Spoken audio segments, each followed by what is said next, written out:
জুবিন গাৰ্গক হত্যা কৰা মানুহজনে হল প্ৰি প্লেনিং হত্যা কৰা মানুহজনে হল আমাৰ অসমৰ মুখ্যমন্ত্ৰী ডক্টৰ হিমন্ত বিশ্ব শৰ্মা। একদম চিধা কথা, খোলা কথা। 12,000 পৃষ্ঠাৰ চাৰ্জশ্বিট দাখিল হোৱাৰ পাছত আমি দেখিব পাৰিলো যে শ্যাম কানু মহন্তৰ যিটো SIT CID জব্দ কৰিছিলে, সিজ কৰিছিলে বেংক একাউণ্ট, সেইটো খুলি দিবলৈ আদালতে এতিয়া পৰৱৰ্তী সময়ত নিৰ্দেশ দিছে। আমি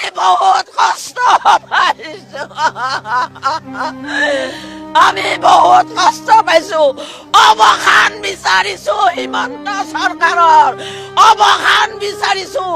যি চৰকাৰে নিজৰ প্ৰজাজনক শান্তিত ৰাখিব নোৱাৰে, সেই চৰকাৰ ঠিক শতধিক অজন্তা নে শতধিক।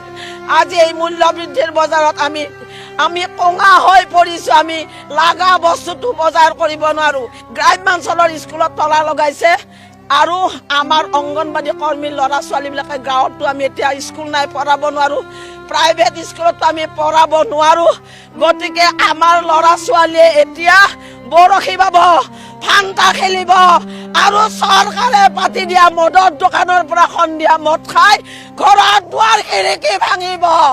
এনেকুৱা চৈতানি কৰিছে এই চৰকাৰখনে। বিজেপিয়ে কৰা আশীৰ্বাদ যাত্ৰাত আশীৰ্বাদ দিবলৈ আপোনা আপুনি মানুহবোৰ ওলাই আহিছে নে মানুহবোৰক ভয় ভাবুকিৰে ব্লেকমেইল কৰি উলিয়াই অনা হৈছে? দেখুওৱা হৈছে ৰাজপথত হিমন্ত বিশ্ব শৰ্মাক আশীৰ্বাদ দিবৰ বাবে মানুহৰ হেতা ওপৰা ঠেলা হেঁচা। এইবোৰ ব্লেকমেইলিং কৰি অনা মানুহ নে আপোনা আপুনি আশীৰ্বাদ দিবলৈ ওলাই আহিছে? মানুহে আপোনা আপুনি যেতিয়া আশীৰ্বাদ দিয়ে তেতিয়া সেইজন ব্যক্তিৰ প্ৰতি শ্ৰদ্ধা থকা বুলি কয়, আৰু যেতিয়া মানুহক ব্লেকমেইল কৰি মাতি অনা হয় তেতিয়াহ'লে সেয়া জানো আশীৰ্বাদ হ'ব? এখন আঁচনি প্ৰদান কৰিছে বুলি সেই আঁচনি পোৱা মহিলাসকলক এনেদৰে ব্লেকমেইল কৰি যদি ৰাজপথলৈ উলিয়াই আনি আশীৰ্বাদ দিবলৈ মাতি অনা হয় তেতিয়াহ'লে ইয়াত কৰে দুৰ্ভাগ্যজনক কথা কিবা হ'ব পাৰে জানো? যদি ভাল কাম কৰিছে তেখেতৰ হিতৰ বাবে অসমৰ মুখ্যমন্ত্ৰীজন মংগল কামনা আমি কৰোঁ, সদায় ভালে থাকক, ভাল কামবোৰ কৰক, সেয়া সকলোৱে বিচাৰে। কিন্তু ফোন কৰি ভয় ভাবুকিৰে ধমকিৰে যদি উলিয়াই আনিবলগীয়া হয় তাতকৈ দুৰ্ভাগ্যজনক কথা হয়তো একো হ'ব নোৱাৰিব। এটা কল ৰেকৰ্ডিং বৰ্তমান সময়ত ভাইৰেল হৈছে আৰু কৈছে, নমস্কাৰ বাইদেউসকল, আপোনালোকে যে 10,000 টকাটো পাইছিলে, যিসকলে 10,000 টকাটো পাইছে প্ৰত্যেকেই খুব ধুনীয়াকৈ নিজৰ কলা সংস্কৃতি দেখুৱাব পৰা, নিজৰ প্ৰতিভাসমূহ দেখুৱাব পৰাকৈ আমাৰ পঞ্চায়তৰ সন্মুখলৈ দুটা পাৰে দুলাইন হৈ ৰখি থাকিব লাগিব। যিসকলে সেই দুটা পাৰে দুলাইন হৈ ৰখি নাথাকিব বা এই কাৰ্যসূচীটোলৈ নাহিব তেতিয়াহ'লে আপোনালোকে কিন্তু এই নেক্সট যোনটো পইচা পাব, অৰুণোদয় পইচা পাবলগীয়া আছে, সেয়া কৰ্তন কৰিব। সেইবোৰ লিষ্ট কিন্তু আমাৰ হাতত থাকিব। তেনেকুৱা ভয় ভিত্তি খুৱাই এনেদৰে মাতি অনা হৈছে নেকি মানে আশীৰ্বাদ দিবৰ কাৰণে? মুখ্যমন্ত্ৰীজনক আৰু এটা লক্ষণীয় বিষয়, মুখ্যমন্ত্ৰীজনক আশীৰ্বাদৰ সময়ত যি পুষ্পবৃষ্টি কৰে, সেই ফুলবোৰ ইমান গাঁও অঞ্চলত তেনেকুৱা ফুলবোৰ ক'ৰ পৰা আহে? ইমান ৰং বিৰঙী ফুলবোৰ ক'ৰ পৰা আহে? আগদিনাখনে পঠাই দিয়ে নেকি? এই যিসকলে এনেকুৱা ফোন কৰি মানুহক নিমন্ত্ৰণ জনাই আমন্ত্ৰণ জনাই কথাবোৰ ক'বৰ কাৰণে সেইসকলৰ হতুৱাই কাৰোবাৰ হাতত দি পঠাই দিয়ে নিজে দুফালে ৰখি থাকিব, আপোনালোকে ফুল ছটিয়াব, ফুল চন্দন পৰশ পেলাব, মুখ্যমন্ত্ৰী এইটো দেখুৱাওক, ক্ৰাউডটো দেখুৱাওক। হয়, ৰাজনৈতিক প্ৰেক্ষাপটত মানুহৰ ক্ৰেজটো দেখুৱাবৰ কাৰণে কিছুমান ব্যৱস্থা অৱলম্বন কৰা হয়, কিন্তু আঁচনিৰ ভয় ভিত্তি দেখুৱাই আপোনালোকে তেনেদৰে মানুহক মাতি নানিব। আপোনাৰ আমুক কাটি দিম, আপোনাৰ অৰুণোদয় কাটি দিম, যদি আপোনালোক বোলে ইয়াৰ বাবে উপযুক্তও হয় তাৰ পাছতো আপোনালোকৰ বোলে অৰুণোদয় কাটি দিম বা কিবা কিবি আঁচনি কাটি দিম, আপোনাৰ বাপেকৰ ঘৰৰ নহয়। প্ৰথম কথা, চৰকাৰখনৰ নিজৰ পৈতৃক সম্পত্তি নহয়, বাপেকে চেক বিতৰণ কৰি থকা নাই। ৰাইজৰ কৰকাতলৰে এখন আঁচনি সংঘবদ্ধভাৱে সকলোৰে মাজত বিতৰণ কৰিছে। প্ৰত্যেকজনে পোৱাটো অত্যন্ত প্ৰয়োজন আৰু গুৰুত্বপূৰ্ণ কথা। এইদৰে ভয় ভিত্তিৰে আপোনালোকে কামবোৰ নকৰিব। ইতিমধ্যে সামাজিক মাধ্যমত ভাইৰেল হৈছে সেই ভিডিঅ'টো। যদি আন্তৰিকতা আছে, যদি শ্ৰদ্ধা আছে, যদি সেইজন ব্যক্তি সঁচাকৈ উন্নয়নৰ পক্ষত আছে, যদি ৰাইজৰ জাতীয় স্বাৰ্থত কাম কৰিছে, সকলোৰে বাবে মাত মাতিছে, সকলো দিশত যদি সমানে গুৰুত্ব সহকাৰে তেখেতলোকে কথা কৈছে, সেইজন ব্যক্তিক আমি আপোনা আপুনি শ্ৰদ্ধা কৰিম, আপোনা আপুনি তেখেতক আমি মৰম জনাম। আমি কিন্তু মুখ্যমন্ত্ৰীজনৰ প্ৰতি আমাৰ মৰম নাই, শ্ৰদ্ধা নাই, সন্মান নাই, আমাৰ তেনেকুৱা কোনো কথা নহয়। কিন্তু আঁচনি কাটি দিম বুলি ভয় ভাবুকিৰে মাতি অনা কথাটোৱে অতি দুখজনক আৰু লজ্জাজনক বিষয়। মহিলাসকলক নিজস্বতা আছে, মহিলাসকলক এইদৰে অপমান নকৰিব। কেইটামান অনুদান দিলোঁ বুলিয়ে এনেধৰণৰ কামবোৰ আপোনালোকে কৰিবলৈ চেষ্টা নকৰিব, বৃথা চেষ্টা নকৰিব। পৰাপক্ষত আপোনালোকে যদি পাৰে উন্নয়নৰ জয়গান গাওক, যিসকল উপযুক্ত হয়, যিসকল আমাৰ সন্মানীয় ব্যক্তি হয়, তেখেতলোকক আপোনা আপুনি সন্মান কৰা হ'বই। এইদৰে মানুহ মাতি আনিব নালাগে। মৰিয়নি সমষ্টিৰ বিধায়ক ৰূপজ্যোতি কুৰ্মীয়ে জ্ঞানশ্ৰী বৰাক লৈ যি ধৰণে তৰল বক্তব্য প্ৰদান কৰিছে, কৈছে যে দেখিবলৈ ধুনীয়া হ'লেই ভোট নিদিয়ে। এটা কথা স্পষ্টভাৱে ৰূপজ্যোতি কৰ্মী ডাঙৰীয়াক ক'ব খুজিছোঁ যে ফিজিকেল এপিয়াৰেঞ্চ চাই মানুহে ভোট নিদিয়ে। মানুহে ভোট দিয়ে আদৰ্শক লৈ, নীতিক লৈ, আইডিঅলজিক লৈ। আমি দেখিবলৈ পাইছোঁ যে ৰূপজ্যোতি কৰ্মী এজন দল বাগৰা জীৱনটো কংগ্ৰেছ দলে ৰূপজ্যোতি কৰ্মীৰ পৰিয়ালটোক, ৰূপজ্যোতি কৰ্মীৰ মাকক MLA বনালে। কংগ্ৰেছ দলে ৰূপজ্যোতি কৰ্মীৰ মাকৰ পিছত ৰূপজ্যোতি কৰ্মীক MLA বনালে আৰু ৰূপজ্যোতি কৰ্মী ডাঙৰীয়াই দল বাগৰি কেৱল ক্ষমতা, টকা, নীতি আদৰ্শ নথকা মানুহ হোৱাৰ কাৰণে এনেকৈ দল বাগৰা এজন প্ৰতাৰক আৰু এজন দালাল। জ্ঞানশ্ৰী বৰাই কলেজৰ চাকৰি বাদ দি আহি, লাখ টকীয়া চাকৰিৰ বাদ দি আহি ধন ঘটিবৰ কাৰণে MLA হৈ, মিনিষ্টাৰ হৈ সম্পত্তি গোটাবৰ কাৰণে ৰাইজৰ দললৈ অহা নাই। জ্ঞানশ্ৰী বৰা ৰাইজৰ দললৈ এইকাৰণেই আহিছে, তেওঁ অসমখনক ভাল পায়, সমাজখনক ভাল পায়, জাতিটোক ভাল পায়, অসমীয়া মানুহখিনিক ভাল পায় আৰু অসমীয়া মানুহখিনিক, জাতিটোক এক নতুন পৰিৱৰ্তনৰ সূচনা কৰিবলৈহে ৰাইজৰ দল বা ৰাজনৈতিক দলত তেওঁ যোগদান কৰিছে। জ্ঞানশ্ৰী বৰাৰ সপোন ৰূপজ্যোতি কৰ্মীৰ দৰে ধন ঘটিবলৈ, টকা ঘটিবলৈ, দালালি কৰিবলৈ জ্ঞানশ্ৰী বৰাই নিৰ্বাচনত অংশগ্ৰহণ কৰা নাই। আজি ৰূপজ্যোতি কৰ্মী ডাঙৰীয়াই যুগ যুগ ধৰি মৰিয়নিৰ চাহ শ্ৰমিকসকলক যি ধৰণে প্ৰতাৰণা, ঠগ প্ৰবঞ্চনা কৰিছে, ই সমগ্ৰ অসমবাসী তথা মৰিয়নিবাসী ৰাইজে জানে।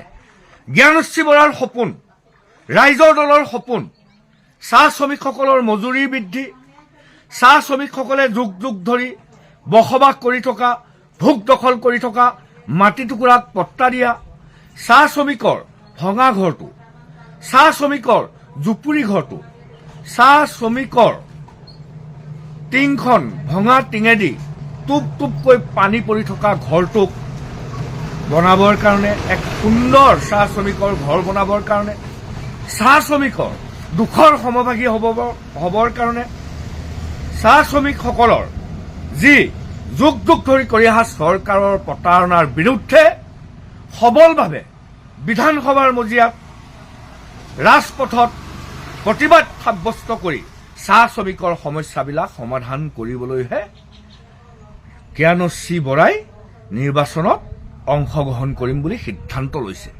মই পুনৰবাৰ কৈছোঁ, ৰূপজ্যোতি কৰ্মী, মৰিয়নিবাসী ৰাইজক পৰিয়ালতন্ত্ৰ, ৰূপজ্যোতিৰ পৰিয়ালতন্ত্ৰ, পৰিয়াল বাদে ৰূপজ্যোতি কৰ্মীৰ মাক যুগ যুগ ধৰি MLA হ'ল, মন্ত্ৰী হ'ল, ৰূপজ্যোতিৰ কৰ্মীৰ সন্মানীয় মাক MLA হোৱাৰ পিছত পিতেক ৰূপজ্যোতি কৰ্মী হ'ল, কাইলৈ পৰহিলৈ ৰূপজ্যোতিৰ পিতেক, ঘনীয়েক, পত্নী, এনেকুৱা পৰিয়ালতন্ত্ৰ সন্মানীয় মৰিয়নিবাসী ৰাইজে নিবিচাৰে। এইবাৰ মৰিয়নিবাসী ৰাইজে পৰিৱৰ্তন বিচাৰিছে আৰু সেই পৰিৱৰ্তনত ৰূপজ্যোতি কৰ্মীৰ নিচিনা দল বাগৰা প্ৰতাৰক, জাতীয় দালালবিলাকক ৰাইজে 2024 নিৰ্বাচনত এশিকনি দিব আৰু এইবাৰ জ্ঞানশ্ৰী বৰাই মৰিয়নি ৰাইজৰ কণ্ঠ হৈ জিলিকি উঠিব। মৰিয়নিত পৰিৱৰ্তন হ'ব, ৰূপজ্যোতি কৰ্মী 24 নিৰ্বাচনত পৰাজিত হ'ব, জনতাৰ জয় হ'ব। জয় আই অসম, ইনক্লাব জিন্দাবাদ। এটা আচৰিত কথা, বিজু হাজৰিকা, জয়ন্ত মল্ল বৰুৱা, পবিত্ৰ মাৰ্ঘেৰিটাই বিজেপিৰ ন্যায় যাত্ৰাত অংশগ্ৰহণ কৰি কৈছে যে আমি চৰকাৰৰ ওচৰত দাবী জনাইছোঁ যে জুবিন গাৰ্গে ন্যায় পাবই লাগিব। নাইচ। আমি বাৰু অসমবাসীয়ে কাণেৰে ঠিকে শুনিছোনে? এইটো আপোনালোকে কি বাক্য ক'লে? নিজে চৰকাৰখনত প্ৰভাৱশালী মন্ত্ৰী হৈ বিচাৰিছে ন্যায়? এটা বহুৱালীৰো এটা সীমা থকা উচিত। আপোনালোকে এইটো ভাবিব নালাগে যে ন্যায় যাত্ৰাত হাজাৰ হাজাৰ মানুহ ওলাই আহিছে বুলিয়ে ভোট দিয়াৰ বাবে নেকি? সময়ত নিদিব পাৰে। জনসাধাৰণটো পাগল নহয়, মূৰ্খ নহয়। জুবিনদাৰ নিচিনা মানুহক অভাৰটেক কৰাৰ পিছত, জুবিনদাৰ নিচিনা মানুহক মাৰি পেলোৱাৰ পিছত সেই মানুহজনৰ ন্যায় নিদিলে সাধাৰণ ৰাইজে ভোট দিব, এইটো কি গেৰাণ্টি? আহিছে ওলাই চাবলৈ, ঘূৰিবলৈ, এনজয় কৰিবলৈ। ভূপেন বৰাৰ নিচিনা মানুহ এজনৰ ৰাজনীতি কেৰিয়াৰ বৰ্তমান ধ্বংস কৰি পেলালে।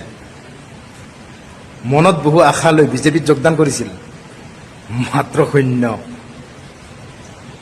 এতিয়া বোলে আকৌ নতুন এটা গৰু চুৰ ওলাইছে নলবাৰীত, নাম হৈছে ৰাতুল কলিতা। এওঁৰো অৱস্থা এই কমিশ্যন বৰাৰ নিচিনাই হ'ব। জানি বুজি অজগৰ সাপৰ আগত থিয় দিছে, ৰাজনীতিক কেৰিয়াৰ ধ্বংস। নমস্কাৰ, সকলোকে স্বাগত জনাইছোঁ। কিছুদিনৰ আগত এখন অসমীয়া চিনেমা ৰিলিজ হৈছিলে, আপোনালোকৰ হয়তো সকলোৰে মনত আছে, নামটো হ'ল খাকী। বৰ্তমান জানেনে বাৰু চিনেমাখনে কিমান টকা উপাৰ্জন কৰিলে? চিনেমাখন হিট হ'ল নে ফ্লপ হ'ল? আচলতে চিনেমাখন হিটো নহ'ল, ফ্লপো নহ'ল, চিনেমাখন ৰাইজে বয়কট কৰিলে। তাৰ কাৰণটো কি বাৰু? জানিব পৰা মতে চিনেমাখনে বৰ্তমানলৈকে 15,000 টকা উপাৰ্জন কৰিছে। জানিব পৰা মতে বৰ্তমানলৈকে গুৱাহাটীত প্ৰায়বিলাক হলৰ পৰা চিনেমাখন উঠাই দিয়া হৈছে, কেৱল 2টা হলত ৰাখি। ভাবি চাওক এবাৰ, তাৰ কাৰণটো কি? জুবিন গাৰ্গ। আচলতে তেওঁ ঈশ্বৰ পুত্ৰ। তেওঁক লৈ যোনেই উপলুঙা কৰিব, তেওঁক লৈ যোনেই খেতালি খেলিব, তেওঁৰ সৈতে যোনেই পাংগা ল'ব, পাংগা বুলি কৈছোঁ, তেওঁৰ এনেকুৱা অৱস্থাই হ'ব। হয়তো খাকীৰ পৰিয়ালে বা খাকীৰ প্ৰযোজকে বা খাকীৰ ডিৰেক্টৰে তাৰ প্ৰত্যুত্তৰ খুব সোনকালে হাতে হাতে পাই গ'ল। অৱশ্যে খাকীখন কোনে বনাইছিলে সেইটো আপোনালোকে হয়তো জানে, মই তেওঁৰ নাম নকলেও আপোনালোকে বুজি পাইছে।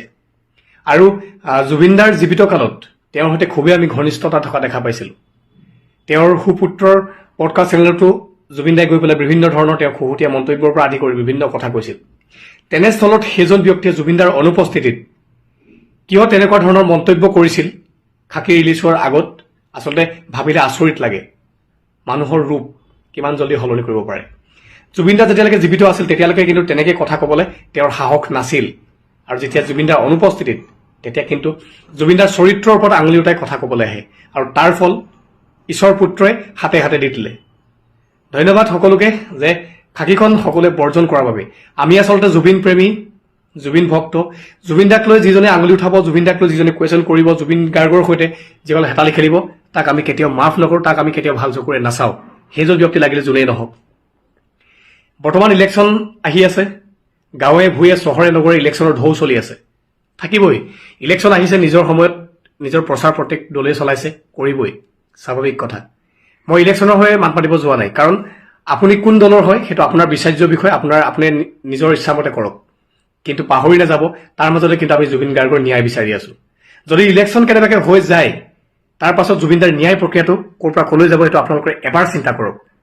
জুবিনদাই ন্যায় পাবনে প্ৰকৃত অৰ্থে, সেইটো এবাৰ পুনৰ চিন্তা কৰক প্ৰতিজন সচেতন অসমীয়াই। সেই দিনটোৰ কথা ভাবক যিদিনাখনি লাখ লাখ মানুহৰ সমাগম হৈছিল। জুবিন গাৰ্গে যিদিনাখনি মৃত্যুৰ পাছতো ৱৰ্ল্ড ৰেকৰ্ড সৃষ্টি কৰিছিল, আমি প্ৰতিজন অসমীয়াই যে কান্দি আছিল। গতিকে এবাৰ চিন্তা কৰক যে ন্যায় আমাক দিয়ক। জুবিন গাৰ্গক লৈ কোনো ৰাজনীতি নকৰিব, আহ্বান জনাইছোঁ। জুবিন গাৰ্গ ৰাজনীতিৰ ঊৰ্ধত হয় সেই ব্যক্তিজন। কি নোহোৱা হৈ গ'ল আমাৰ মাজত, এবাৰ ভাবকচোন। গতিকে তেখেতক উচিত ন্যায় প্ৰদান কৰক, সেইটোৱে আহ্বান জনাইছোঁ। আৰু তেখেতৰ সৈতে কোনেও যাতে ৰাজনীতি নকৰে, কোনেও খেতালি নেখেলে। আৰু তাৰ ফল প্ৰতিটো মুহূৰ্তত ঈশ্বৰ পুত্ৰই কিন্তু দি আছে, সকলোৱে দৃষ্টিগোচৰ হৈ আছে। গতিকে যিসকলে জুবিন নাম জপ কৰিছে তেওঁলোকৰ সুফল পাইছে, আৰু যিসকলে জুবিন গাৰ্গক লৈ পেলাই কটু মন্তব্য কৰিছে আৰু তেওঁলোকৰ মুখ ঠেকেচা খাইছে চকুৰ আগতে। গতিকে সেই ঈশ্বৰ পুত্ৰক যে আজি লাখ লাখ মানুহে যে ভগৱানৰ পুত্ৰ, ঈশ্বৰ পুত্ৰ বুলি মানিছে, আৰু তেওঁ ঐশ্বৰিক শক্তি সেয়াই হয়। দাদা আপুনি য'তে আছে তাৰ পৰাই আশীৰ্বাদ কৰক সকলোকে। যিয়ে আপোনাক শুদ্ধ মনেৰে আপোনাৰ ন্যায় বিচাৰিছে সকলোকে আপুনি চকু মেলি চাওক, আশীৰ্বাদ কৰক। জয় জুবিন দা আৰু #জাষ্টিছ ফৰ জুবিন গাৰ্গ লিখিয়ে থাকক। পইচা দিছিলে 10,000, কিন্তু নাম দিছিলে লাখপতি বাইদেউ আঁচনি। কিন্তু সেই লাখপতি বাইদেউ আঁচনি অৱস্থা কি হ'ল গম পাইনে? মই আজি 2 দিনমানৰ আগত ষ্টেট বেংকত গৈছিলোঁ, আৰু তাত ইমানেই মানুহ ভিৰ আপুনি আঙুলি সুমুৱাব নোৱাৰে। সেই তাৰ মানে আঁচনিৰ 10,000 টকাটো কিছুমানে পালে আৰু কিছুমানে নাই পোৱা। আৰু তাত কেইবাগৰাকীও মহিলা আছিলে, ইমানেই কান্দিছে। তাত থকা আৰক্ষীকেইজনকো অনুৰোধ কৰিছে যে মোৰ চেকখন বেংকতে হেৰালে, যেন তেনে বিচাৰি দিয়ক, মোক ঘৰত মাৰিছে মানুহজনে। মানে বহুত দুখ কৰিছে, দেখি বেয়া লাগি গৈছে। কিন্তু বহুতে সেই 10,000 টকাটো পোৱাই নাই। তেনেকুৱা স্থলত আজি এটা ভিডিঅ' পালোঁ, এগৰাকী মহিলাই সেই 10,000 টকাটো পাই মোৰ হাঁহিও উঠিছে বাৰু ভিডিঅ'টো দেখি। 10,000 টকাটো উলিয়াই এনেকুৱা কি বিজনেছ কৰিলে সেইটো নাজানো, কিন্তু তেওঁ আজি সেই 10,000 টকাটোৱে বিজনেছ কৰি তাৰ পৰা যি উপাৰ্জন হ'ল, সেই উপাৰ্জনৰ মানে 14,800 টকা মামাক আকৌ ৰিটাৰ্ণ দিব পৰা হ'ল। এনেকুৱা কি বিজনেছ কৰিলে ভাবকচোন। যদি তেওঁ ক'লেহেঁতেন মই মামাক মৰমতে কিবা এটা দিছোঁ, মানে মহিলাসকলক তেওঁ সাহস দিছে কিবা এটা কৰিবৰ কাৰণে, সেইকাৰণে মই মামাক এটা উপহাৰ দিব বিচাৰিছোঁ বা মই মামাক মৰমতে কিবা এটা দিব বিচাৰিছোঁ বুলি যদি ক'লেহেঁতেন, তেতিয়া মানে বিশ্বাস কৰিব পাৰিলোহেঁতেন। কিন্তু এতিয়া সেই কথাষাৰ 10,000 টকা পাই বিজনেছ কৰি আকৌ 14,800 টকা ৰিটাৰ্ণ কৰিব পৰা কথাটোহে কিন্তু বিশ্বাস কৰিব পৰা নাই। মই ভাবোঁ ইয়াত কিবা এটা ৰহস্য সোমাই আছে। নহ'লেনো টকা 10,000ৰে বিজনেছ কৰি 1.5 মাহ নহওঁতেই 14,800 টকা আকৌ ৰিটাৰ্ণ কৰিব পাৰেনে? এনেকুৱা কি বিজনেছ কৰিলে তেওঁ? মই শগুন দেখিলেই ধৰি থাপ মাৰি ধৰি জেলত ভৰাই দিওঁ। কিয় কয়লা মাফিয়াক তেওঁ শগুনৰ দৰে ধৰি জেলত দিয়া নাই? কয়লাৰ চিণ্ডিকেটৰ পইচাই যেন মানে মুখ্যমন্ত্ৰী আপোনাৰ তেওঁৰ আৰ্ধাংগিনী যি এখন স্কুল খুলিছে বৃহৎ, তাত পুঁজি কেনেবাকৈ সোমাইছে নেকি? যদি প্ৰশাসন বা চৰকাৰে যদি এই কয়লা অভাৰলোডে হওক, চিণ্ডিকেটৰ পৰা যদি বিবিধ ব্যৱস্থা নলয়, আমি অসমীয়া যুৱ মঞ্চ ল'ম, কিন্তু ইয়াৰ বাবে দায়ী হ'ব অসম চৰকাৰ। দিলীপ সিং বুলি এজন ব্যক্তি আছে, যি নেকি গোটেই মানে UP একদম আপোনাৰ চিয়ামু বৰ্ডাৰলৈকে তেওঁ কণ্ট্ৰলত থাকে। তেওঁক চিণ্ডিকেটৰ পইচা দিলে আহিব নোৱাৰে। সংগঠনসমূহে আচলতে কিবা যদি ভাগ নাপায় বা পইচা কমিশ্যন নাপায়, তেতিয়াহে আচলতে তেওঁলোকে মাত দিয়ে বা প্ৰতিবাদ কৰে। আচলতে এই কথাটো আপোনালোকৰ ফালৰ পৰা কেনেকৈ কি ক'ব তেওঁলোকে? সাম্প্ৰতিক সময়ত যি চিণ্ডিকেটৰ ওপৰত অসমীয়া যুৱ মঞ্চই আচলতে তেওঁলোকে খুব সজোৰেৰে আচলতে প্ৰতিবাদ কৰি থকা পৰিলক্ষিত হৈছে। য'ত অসমত হিমন্ত বিশ্ব শৰ্মাৰ চৰকাৰ চলি আছে আৰু শূন্য সহনশীল নীতিৰ কথা কৈছে, কিন্তু তাৰ পিছতো ইতিমধ্যে উল্লেখ কৰিছে যে অসমীয়া যুৱ মঞ্চই বৰ্তমান সময়ত কয়লা চিণ্ডিকেট, শিল চিণ্ডিকেট বা গাহৰি চিণ্ডিকেট এনেকুৱা ধৰণৰ ঘটনা তেখেতলোকে দাবী কৰি আহিছে যে এই চিণ্ডিকেট বৰ্তমান মুহূৰ্ততো অব্যাহত আছে। কিন্তু মই অসমীয়া যুৱ মঞ্চৰ যি সহকাৰী সাধাৰণ সম্পাদক, কেন্দ্ৰীয় সমিতিৰ সহকাৰী সাধাৰণ সম্পাদক, লগতে সংগঠনৰ নেতৃবৃন্দ আছে, মই তেখেতৰ সৈতে আমি কিছু কথা পাতিবৰ কাৰণে বিচাৰিম। যিহেতু আপোনালোকে বিগত সময়বিলাকত কয়লা চিণ্ডিকেটৰ সন্দৰ্ভত আপোনালোকে সজোৰে য'ত বিধায়কৰ নাম আপোনালোকে উল্লেখ কৰিছে, তাৰ পিছতো কিন্তু অসম চৰকাৰ বা হিমন্ত বিশ্ব শৰ্মাৰ চৰকাৰে কোনো ধৰণৰ আজি ডেটলৈকে বিহিত ব্যৱস্থা ল'ব পৰা নাই। এই ক্ষেত্ৰত আপোনাৰ প্ৰতিক্ৰিয়া কি হ'ব? চাওক, আমি অসমীয়া যুৱ মঞ্চই আজি 2 বছৰ পৰাই আমি এইটো স্পষ্টকৈ কৈ আছোঁ যে কয়লা চিণ্ডিকেটটো বন্ধ কৰিব লাগে। বহুত ৰাজহ হেৰাই গৈছে। তো গতিকে এতিয়া আপুনি চাব, ৰাজহটো বাদে দিয়ক, যিখন গাড়ীত আপোনাৰ প্ৰায় 20 টন আনিব লাগে, সেইখন গাড়ীত এতিয়া 40, 45, 50 টনলৈকে তেওঁলোকে আনি আছে অভাৰলোড। কিন্তু সেই সৰ্বসাধাৰণ লোকে যেতিয়া অটো এখন চলাব, টেম্পু এখন চলাব, সেইখন নি পেলাই ধৰি থৈ দিব, তাত 30,000 পৰা 40,000 টকা তেওঁলোকে টেক্স কৰ যিটো লৈ ল'ব। তো ইয়াত প্ৰশাসন বোলা বস্তুটো এতিয়া কিয় চকু নাকুলি ভাও ধৰি আছে আমি বুজি পোৱা নাই। গতিকে সৌহিন আমি দেখিছোঁ যে মুখ্যমন্ত্ৰী ডাঙৰীয়াই স্পষ্ট ভাষাৰে কৈছে যে মই শগুন দেখিলেই ধৰি থাপ মাৰি ধৰি জেলত ভৰাই দিওঁ। কিয় কয়লা মাফিয়াক তেওঁ শগুনৰ দৰে ধৰি জেলত দিয়া নাই? কিয় ভুঁইত গুলিওৱা নাই? ইয়াৰ ৰহস্য কি? তো গতিকে আমি মানে অসমৰ জনগণে দেখি আছে বা আমিও শুনিবলৈ পাইছোঁ, এনেকুৱা এতিয়া অনুভৱ হৈছে যেন সেই কয়লাৰ চিণ্ডিকেটৰ পইচাই যেন মানে মুখ্যমন্ত্ৰী আপোনাৰ তেওঁৰ আৰ্ধাংগিনী যি এখন স্কুল খুলিছে বৃহৎ, তাত পুঁজি কেনেবাকৈ সোমাইছে নেকি? এতিয়া তেওঁৰ পুত্ৰৰ কথা শুনি আছোঁ যে বোলে ইণ্ডাষ্ট্ৰি খুলিছে, সেই কয়লা চিণ্ডিকেটৰ পইচা তাত সোমাইছে নেকি? কাৰণ কেলৈ আমি জানিবলৈ পাওঁ, তাত গম পাওঁ যে ইয়াৰ টোপোলা এটা ভাগ গুৱাহাটীত গৈছে। গুৱাহাটী ক'ত গৈছে? ওপৰমাল কোন? ওপৰমাল বুলি ক'লেতো তেওঁকে বুজাব এতিয়া। হা, তো স্পষ্ট কথা। গতিকে আপুনি চাওক, চবতে কয়লা চিণ্ডিকেট চলিছে। আমগুৰিত কওক, মৰিয়নিত কওক, শিমলুগুৰিত কওক, আপোনাৰ এতিয়া বৃহৎ একদম কেলেংকাৰী বৃহৎ চিণ্ডিকেট চলি আছে মাঘেৰিটা। আৰু মাঘেৰিটা খুদ বিধায়কৰ ৱাৰ্ড মেম্বাৰ, তেওঁৰ ব্যক্তিগত সচিব। আৰু ব্যক্তিগত সচিব মানে তেওঁ জড়িত আছে। আৰু আপোনাৰ কৈয়ে গৈছে আগতে, গুৰুং চেত্ৰী মেইন গোটেই যিটো পইচা কালেকশ্যন কৰে। আপোনালোকে তালৈ গ'লে নিজে দেখিব যে এখন গাড়ীত মানে আপোনাৰ 70,000 1 লাখ টকা পইচা দি আছে, গাড়ী ওলাই আহি আছে। আৰু প্ৰত্যেকখন গাড়ীত অভাৰলোড। কোনো মানে আপোনাৰ কাগজ চিন্তা পায় সেই আগত গাড়ী আগত আহিলে মানুহ মাৰি দিব সিহঁতি এনেকুৱা ধৰণৰ পৰিস্থিতি কৈছিল যে হিমন্ত বিশ্ব শৰ্মাৰ যেতিয়া এইটো পুলিচ বাহিনীটো তেওঁৰ বুলি কৈছিল আৰু দুৰ্নীতি দেখিলে আচলতে বাঘৰ দৰে জঁপিয়াৰ কথাটো কৈছিল সেইটো আচলতে তেওঁ অকল মুখৰ ভাষ্য আছিল নেকি হাতে কামে কৰা নাই নেকি সেইটো মানে সঁচাকৈ ক'বলৈ গ'লে লাজ লগা কথা তেওঁ বাঘৰ দৰে এবাৰ জাপ মাৰিব এবাৰ হাগুনৰ দৰে থাপ মাৰি ধৰিব আমি চেলেঞ্জ কৰিছোঁ অসমীয়া যুৱ মঞ্চে আপোনাক চেলেঞ্জ কৰিছোঁ মুখ্যমন্ত্ৰী ডাঙৰীয়া যে আমি আজি 2 বছৰ হ'ল প্ৰতিবাদ কৰি আছোঁ এই কয়লা চিণ্ডিকেটক লৈ আপুনি এই কয়লা চিণ্ডিকেট বন্ধ কৰি দেখুৱাওক আপুনি শগুনৰ দৰে কয়লা চিণ্ডিকেট মাষ্টৰক ধৰি দেখুৱাওক আৰু বাঘৰ দৰে আপুনি জাপ মাৰি দেখুৱাওক তেতিয়া মানিম যে ইউ আৰ দ্য গ্ৰেট আপুনি হিমন্ত বিশ্ব শৰ্মা সঁচাকৈ গ্ৰেট আৰু আপোনাক সেইদিনাখনি চেলুট দিম আৰু দেখিবলৈ পোৱা যায় যে দুৰ্নীতিৰ অভিযোগ উঠিলেই তাত গুলিয়াই দিয়া হয় কিন্তু আজি কয়লা চিণ্ডিকেটৰ সৈতে ইমান দিনৰ আপোনালোকে তথ্য সহকাৰে যদি আপোনালোকে ফাদিল কৰিছে তাৰ পিছতো এটাও গুলি ফুটাব পৰা নাই তথ্য আছে আপোনাক হেৰি কৈছোঁ যে আমি তাত গৈ লুকাই লুকাই ভিডিঅ' ক্লিপছ কৰিছোঁ আমাৰ ওচৰত ভিডিঅ' আছে তাত লোডিং হৈ থকা আহি থকা তো সম্পূৰ্ণ অকল তেওঁ নালাগে ন গোটেই অসমবাসী ৰাইজে অসমৰ জনগণে গম পায় যে কয়লা চিণ্ডিকেট এটা বৃহৎ চিণ্ডিকেট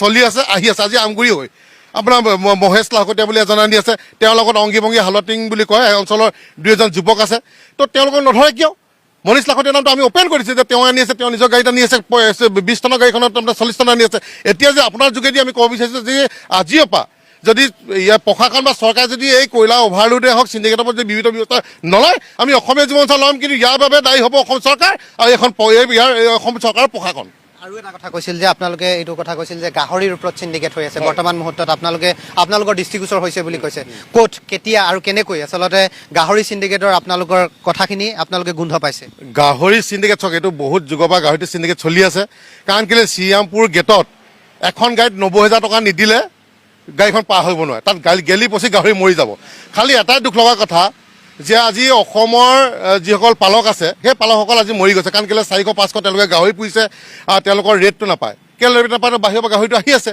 আল্টিমেটলি আহি আছে তাত দিলীপ সিং বুলি এজন ব্যক্তি আছে যি নেকি গোটেই মানে ইউপি একদম আপোনাৰ শ্ৰীৰামপুৰ বৰ্ডাৰলৈকে তেওঁ কণ্ট্ৰলত থাকে তেওঁক চিণ্ডিকেটৰ পইচা নিদিলে আহিব নোৱাৰে গতিকে আমি মুখ্যমন্ত্ৰী ডাঙৰীয়াক এইটো আহ্বান জনাইছোঁ বা দাবী জনাইছোঁ অসমীয়া যুৱ মঞ্চে যে অতি শীঘ্ৰে এই দিলীপ সিং বোলা ব্যক্তিজনক গ্ৰেপ্তাৰ কৰক আমি আমাৰ মুখ্যমন্ত্ৰীক আমি মানি ল'ম আৰু তেতিয়া দেখিব যে এই সকলোৱে এই যে গাহৰি চিণ্ডিকেট বন্ধ হৈছে বা এটা ধৰি যে শগুনৰ নিচিনাকৈ কথা কয় নহয় বাঘৰ নিচিনাকৈ আমি কৈ গৈছোঁ যে বাঘৰ নিচিনাকৈ আপুনি ধৰক এই গাহৰি চিণ্ডিকেট বা আপোনাৰ শগুনৰ নিচিনাকৈ থাপ মাৰি ধৰি পেলাই আপুনি জেলত দিয়ক এই গাহৰি চিণ্ডিকেটৰ মানুহবিলাকক তেতিয়া আপোনাৰ কিমান ৰাজহ পাইছে আজি মই কথাটো কৈছোঁ ডেইলি আপোনাৰ 40খন 50খন গাহৰি গাড়ী আহি আছে অসম চৰকাৰে কিমান ৰয়েল্টি পাইছে তেওঁ নিজে তদন্ত কৰকচোন সেই বিভাগটো এনকুৱাৰী কৰক গেলা পচা গাহৰি গোন্ধত আৰু সেই যিখন গাহৰি আনে তাত কেটেল পাৰ্মিট আছেনে কেটেল পাৰ্মিট থাকিলে কিমান পৰ্যায় মানে গাহৰি আনিব পাৰে তেওঁ গম পায়নে তো গতিকে মুখ্যমন্ত্ৰী ডাঙৰীয়া আপুনি যদি জানি বুজি ভুল কৰিছে বহুত ডাঙৰ ভুল কৰিছে কাৰণ কেলৈ অকল এই মদৰ ৰাজগীতা অসম চলোৱাৰ কথা চিন্তা নকৰিব মদৰ আপুনি যি লাইচেঞ্চ দি অসমৰ নতুন প্ৰজন্ম উঠি অহা প্ৰজন্ম ধ্বংসম কৰি ঠেলি দিছে বিৰাট লাজৰ কথা গতিকে মুখ্যমন্ত্ৰী ডাঙৰীয়া এই যি আপুনি আপোনাৰ অংগী ভংগীয়ে চাগে কয়লা চিণ্ডিকেটৰ মাল লৈ যিটো মানে কাম কৰি আছে জানিম যিহেতু আপোনালোকে সেই ব্যক্তিজনৰ নাম ইতিমধ্যে উল্লেখ কৰিছে আপোনালোকৰ হাতত কি তথ্য আছে যে দিলীপ সিঙে গোটেই গাহৰি চিণ্ডিকেটটো কৰি আছে তথ্য নালাগে আপোনাৰ ফোন ৰেকৰ্ডিং বা দিব নোৱাৰি আমি শুনাব পাৰিম কাৰণ এইটো এটা আপোনাৰ প্ৰুফ হিচাপে নলয় তো গতিকে আপোনাৰ যিসকলে গাহৰি বিজনেছটো কৰি আছে এতিয়া ডিমাপুৰলৈ দুজন বিৰাট বৃহৎ মাফিয়া আছে বা আমাৰ আমগুৰিৰ ফালেও আছে তেওঁ এনকুৱাৰী দি দিয়ক তেওঁ বিভাগক কৰ্তৃপক্ষক তেওঁ এনকুৱাৰী দি দিলে জল পটপট হৈ ওলাই পৰিব তাৰ 2জন মানুহ থাপ মাৰি ধৰিলে বোলে কোনে চিণ্ডিকেট লৈ আছে ক'ৰ পৰা লৈছে কিমান পইচা বোলে শ্ৰীৰামপুৰ বেগত কিমান লৈছে জল পটপট ওলাই আছে যেতিয়া আমি সৰ্বসাধাৰণ মানুহ আমি যদিও সংগঠন কৰিছোঁ আমি সৰ্বসাধাৰণ নহয় আমি যেতিয়া গম পাওঁ সকলো কথা গম পাওঁ সকলো তথ্য আমাৰ ওচৰত আছে তো তেওঁ মুখ্যমন্ত্ৰী ভাই হা তো গোটেই ভাৰতবৰ্ষৰ মানুহে তেওঁ চিনি পায় যে এনেকুৱা এটা বাইট দি দিব যে শ্বাহৰুখ খানে মই চিনি নাপাওঁ বুলি কোৱাৰ লগে লগে গোটেই ভাৰতত জুই লাগে সেইখন চিনেমা আজি হাইলাইট তেওঁ হাইলাইট দিবলৈকে কৰিলে সেইটো তো কাৰণটো কি তেতিয়াহ'লে এইবিলাক বস্তু তেওঁ দেখি নাপায় আজি কয়লা চিণ্ডিকেট 52 বাৰ আমি মাত মাতি আহিছোঁ তেওঁ কি দেখা নাই গম নাপায় আজি কিন্তু মই আপোনাৰ সুধিম যিহেতু আপুনি শিলৰ চিণ্ডিকেটটোৰ কথা কৈছিল শিলৰ চিণ্ডিকেট বৰ্তমান কেনেধৰণে হৈ আছে এতিয়া চাওক এতিয়া ক'বলৈ গ'লে এতিয়া মানে সহনশীলতাৰ কথা কয় মুখ্যমন্ত্ৰী ডাঙৰীয়াই তো তেতিয়া মই এতিয়ালৈকে 2টা কথা কৈ গ'ল এইটো 3 নম্বৰ আপুনি সুধি আছে কাৰণে আপোনাৰ প্ৰশ্নটো মই উত্তৰ দিবলৈ বাধ্য হৈছোঁ আপুনি গুচি যাওক লক্ষ্মীজান বিহুবৰ আপোনালোকৰ নিউজ চেনেল বাজি আছে বৃহৎ কেলেংকাৰী গোটেই খান্দি মানে পাহাৰ খান্দি শেষ কৰি দিছে বাগিচা শেষ হৈ গৈছে সেই অঞ্চল আপুনি দেখিব যে অলপ দিনৰ পিছত সেই মানে আপুনি এখন বৰশিলে নে বিহুবৰে লক্ষ্মীজান আপুনি ধৰিব নোৱাৰে গোটেই শ দাম্পাৰ ফকলেণ্ড তাত জড়িত আছে আমাৰ এতিয়া কি ক'ম এতিয়া শিৱসাগৰ জিলাত DC চাহাব তাত জড়িত থাকিব লাগিব DFO ছাছপেণ্ডে কৰিব লাগে হিচাপত কেনেকৈ কোনো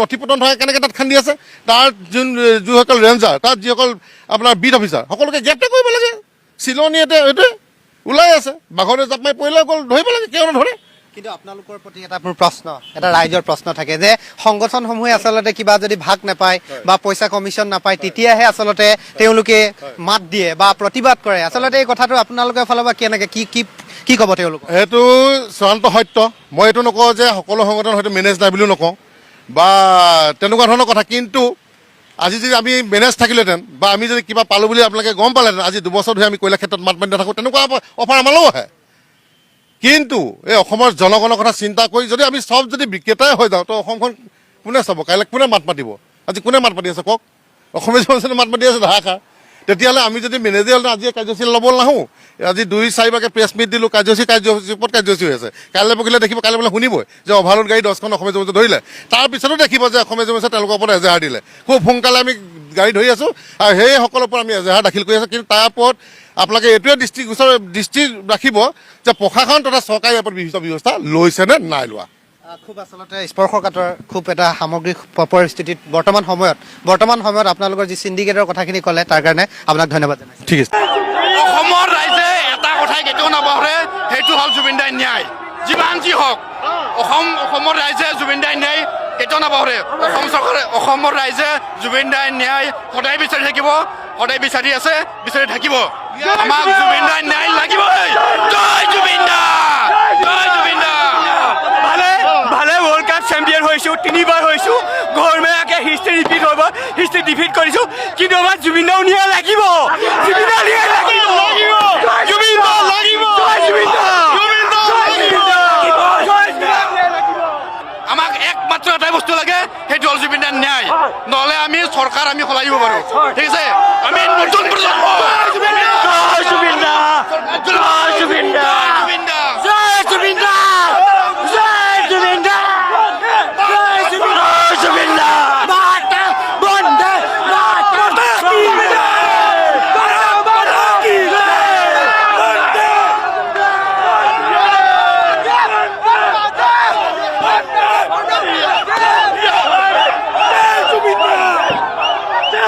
সি সম্পৰ্কত মই একো নকওঁ মানে নিজৰ কামেই নিজৰ পৰিচয় মানে নিজৰ কামৰ যোগেদি প্ৰমাণ হৈ গৈছে যে বিজেপিৰ ধন লৈ কোনে কোনে এনেকুৱা ধৰণৰ কাম কাজ কৰিছে কাৰণ মিত্ৰতাৰ ধৰ্মই হ'ল যে কোনোবা এটা ক'ৰবাত এৰিব লাগিব ক'ৰবাত ধৰিব লাগিব এৰা ধৰাৰ মাজেৰে চলিব তো মিত্ৰতা নহ'লে নিবিচাৰিব লাগিব আৰু বিজেপিক উৎখাত নকৰিব লাগিব যিসকলে এই কামটো কৰিছে তেওঁলোক বিজেপিৰ এজেণ্ট হোৱাৰ কাৰণে তেওঁলোকে মিত্ৰতাটো নিবিচাৰে আৰু তেওঁলোকে বিজেপিক চৰকাৰত অহাটো বিচাৰে এইটো সাধাৰণ কথা এইটো অংকৰ নিচিনা জল পট কথা গতিকে এইটো জুমুঠি দাহ কৰা নাই এইটো অসমৰ জনগণৰ আৱেগক দাহ কৰিছে অসমৰ মানুহৰ স্বাভিমানক দাহ কৰিছে এইটো অসমৰ জনগণে বিচাৰিছে মিত্ৰতা লাগে অসমৰ জনগণৰ হৃদয়ৰ যিটো আহ্বান আৱেগৰ যিটো আহ্বান সেই আহ্বানক কোনোবাই যদি বিৰোধিতা কৰিছে তেনেহ'লে অসমৰ জনগণৰ আহ্বানকে তেওঁলোকে দাহ কৰিছে জ্বলাইছে গতিকে ইয়াৰ উত্তৰ জনগণে দিব কাৰণ চাওক এনেকুৱা ধৰণৰ কথা বতৰা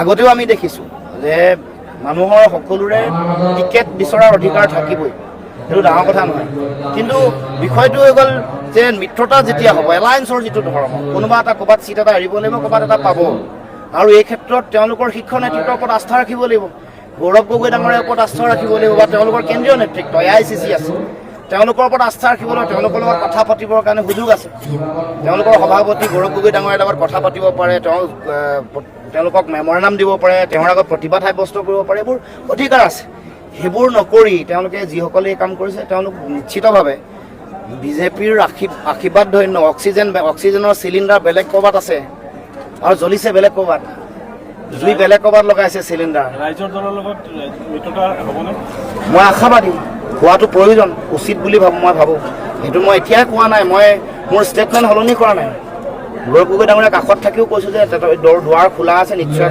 হ'ব মই আশাবাদী আৰু এই ক্ষেত্ৰত উদ্যোগ তেওঁলোকেই ল'ব লাগিব কংগ্ৰেছ দল আৰু ৰাইজৰ দলে মই মোৰ ফালৰ পৰা দিহা পৰামৰ্শ সহায় সমৰ্থন আৰু জনগণৰ যিটো আহ্বান এইটো মই ক'ব পাৰোঁ মই আজিও কৈছোঁ যে প্ৰয়োজন আছে হোৱাটো উচিত তাৰ কাৰণে কথা পাতিব লাগে, 1-to-1 কথা পাতি যি আছে কথা বতৰা পাতি নিষ্পত্তি কৰিব লাগে। মই ভাবোঁ যে হ'ব, কাৰণ আমাৰ কাৰণে জনগণহে মেইন, অসমৰ ৰাইজহে মূল কথা।